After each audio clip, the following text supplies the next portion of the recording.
one day somebody does something unspeakable to someone else, to someone you hardly knew, and you do something about it, because you can. I saw this story a few days ago on Facebook, but I didn't jump on it right away. I wanted to wait to see what facts would come out. But this story comes from the NPR.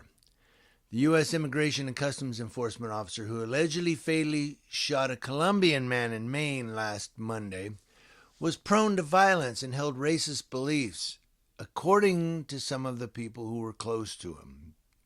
Ashley Brulette told NPR her ex-husband David Brulette was the officer who fatally shot Joan Duran Guerrero 4 times during an attempted traffic stop in Biddeford, Maine last Monday.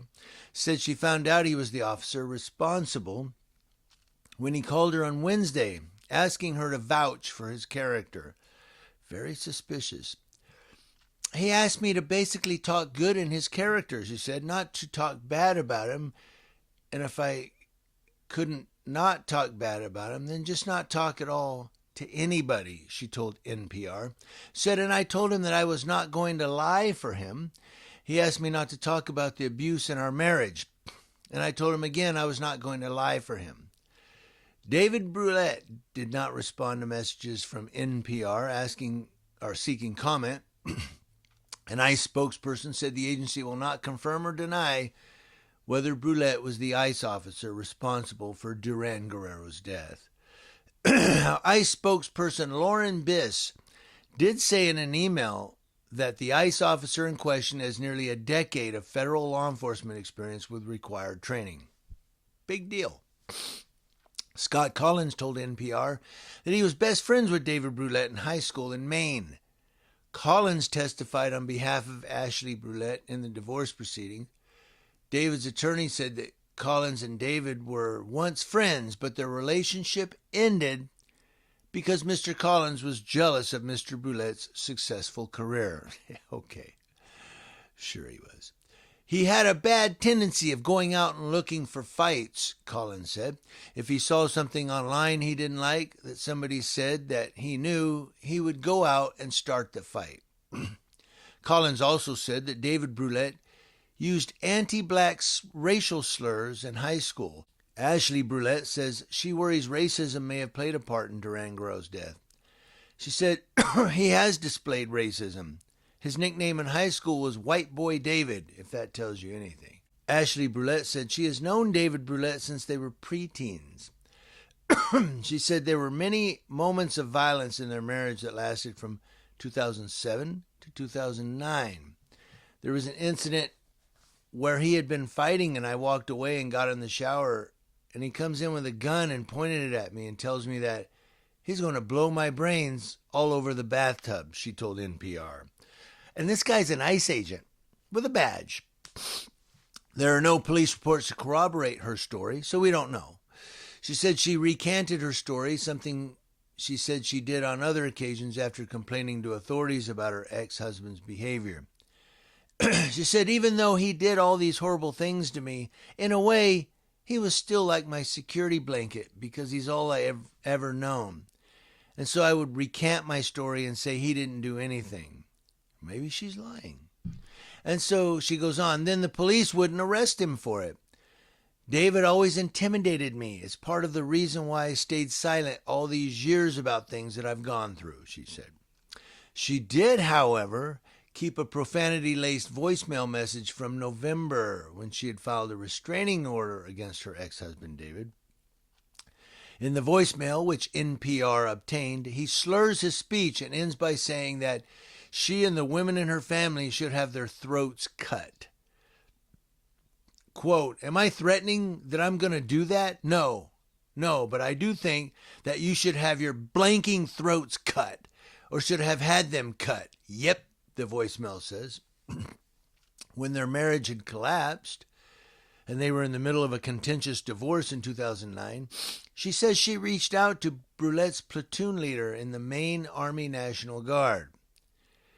She offered to fax over paperwork showing that he had been diagnosed as having bipolar disorder and borderline schizophrenia, but they dismissed it as ravings of a petty ex-wife, she says, but he's an ICE agent. An NPR phone call and message to the Maine National Guard were not immediately returned. This is scary, guys. Then, at the end of last year, when Brulette first told Ashley he'd been hired by ICE, she didn't know what to make of it.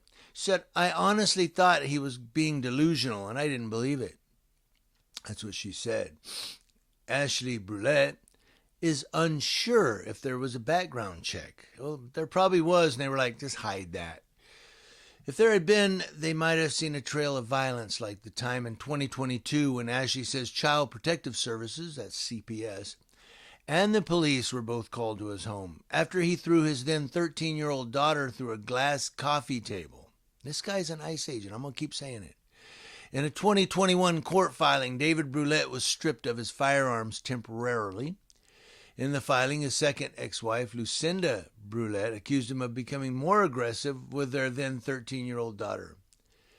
He asked her if she thought he was verbally abusive, and she told him yes, and he grabbed her feet and dragged her out of bed, laughed, and asked if he thought she was physically abusive now.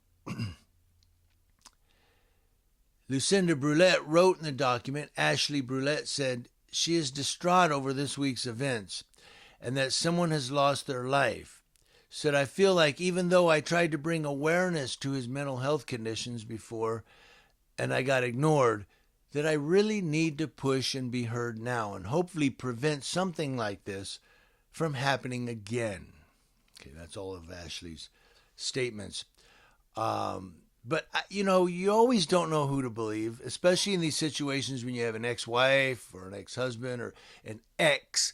Sometimes they lie because I'm going to get back at him. This is retribution, baby, you know.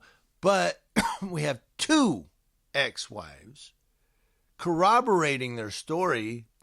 And then I think I got confused on the one, but I was reading it as a quote where he dragged her out of bed, and I think the quote said, and he asked if he thought she was being abusive. I think that they got it mixed up. Anyway, I digress. But basically, according to the ex-wife, allegedly he drags his 13-year-old daughter out of bed laughing and says, you think I'm being abusive now? And throws her through a glass coffee table. That's alleged according to this ex-wife. He had his firearms temporarily taken away. He was diagnosed with borderline schizophrenia and bipolar. He said to his other ex-wife, allegedly he said, you should have your effing throats cut.